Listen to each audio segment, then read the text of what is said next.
Hey there, I'm Aki and welcome back to Subnautica News. Today we have a lot more concept arts and some really interesting information on the new Arctic DLC.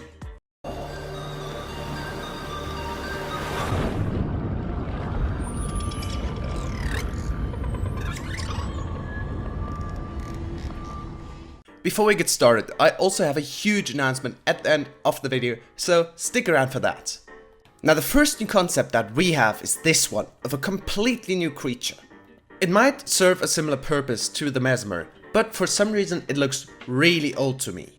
So maybe this is also a sentient creature that we can talk to, similar to the Ender. Ready? Ender Dragon? Okay, good job Aki.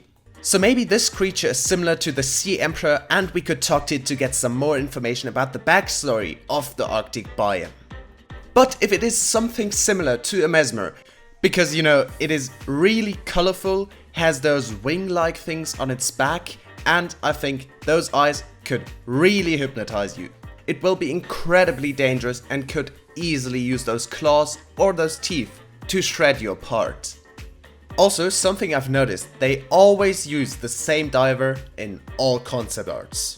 This does not mean that we will have a male protagonist in the expansion. It will be female, that is confirmed, so please don't get confused by that.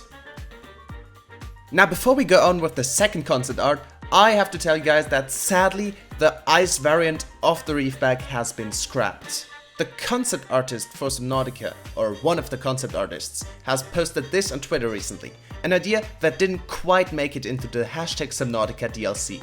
An Arctic evolutionary cousin of the Reefback, able to use its bulk to crush pack ice and keep close to abundant surface plankton.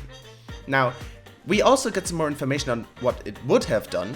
For example, it would have risen up above the ice and then let itself fall down in order to smash through the ice.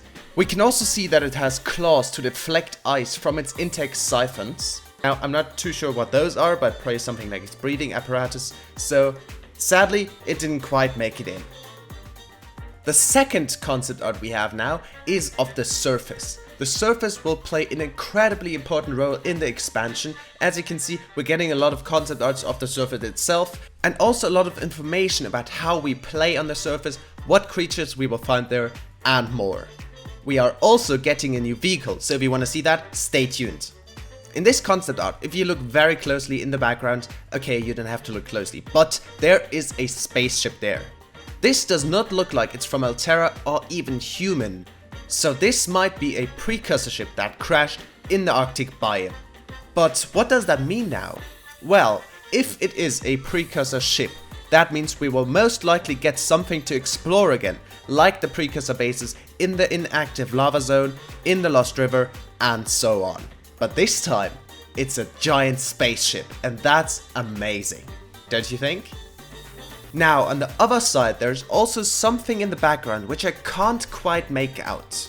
To me, it kinda looks like a tentacle, like from a tripod out of War of Worlds. I'm not too sure if that's what it is. It might also just be some random piece of the spaceship that crashed. But if it is one of those tripods, or one of the precursor tripods, then we will have a lot of things to worry about on the surface, and it won't be safe. What you can also see here are some new plants. We might be able to harvest these and make use of them, but they might also just be purely decorational for us to put them in our base. We also have another concept art of the surface for you, which is this one. So here you can see another section of the Arctic biome, and you can see that we will be getting our sky rays again, or at least an Arctic variant. There's not much to see here, but you can see that there's something like an above water couche plant, so it might just be me, but I think they look pretty similar. And the last above the surface concept is this one, and this one is amazing. Not only do these icebergs look absolutely stunning, but we are getting hovercrafts. Now, Abraxas, which is a developer, has said that the design of the hovercraft has changed, but he did not say that we will not be getting hovercrafts, and I am incredibly excited for those. Now, why am I so excited?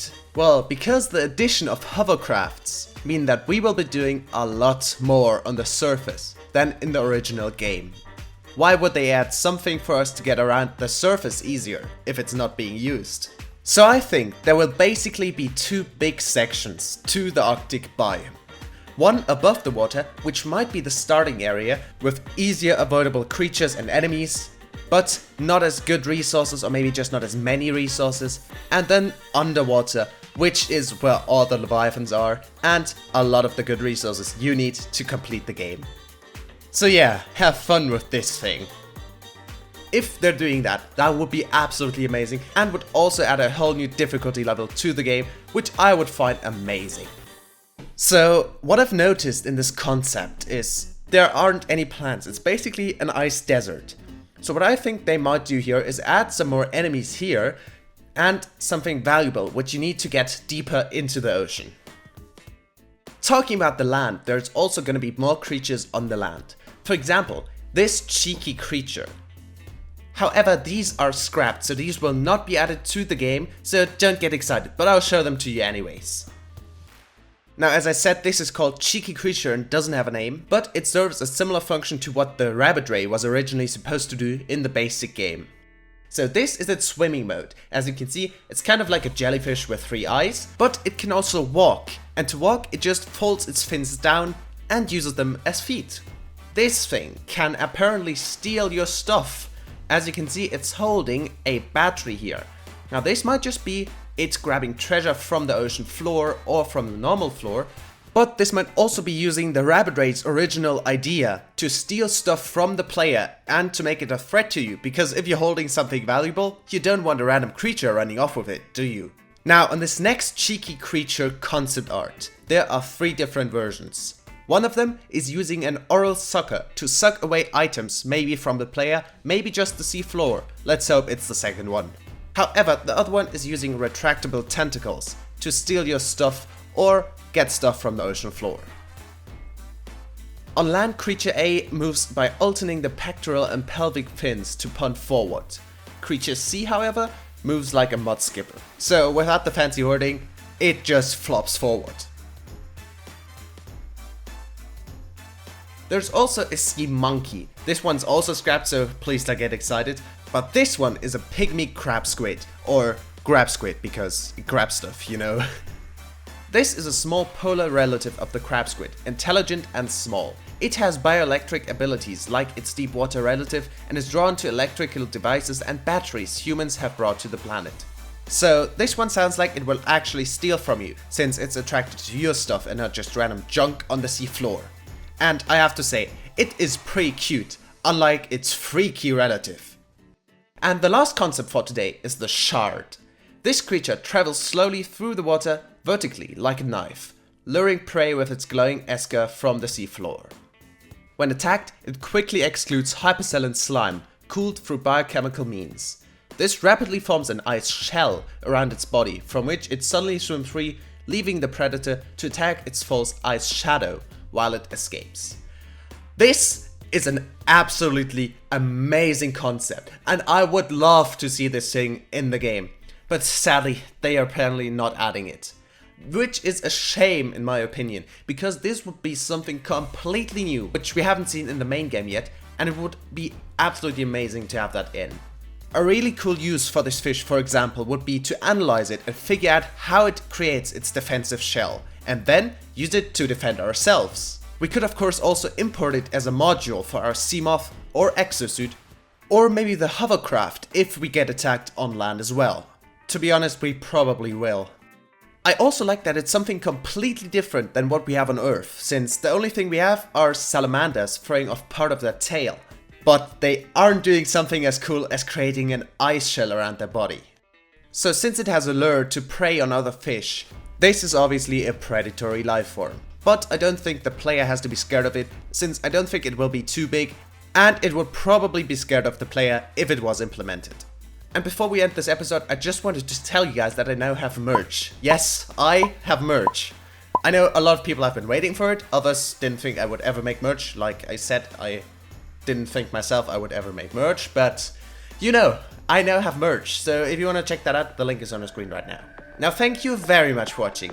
If you enjoyed it, remember to leave a like. If you really liked it, then subscribe. And as always, I'll see you next time. Goodbye!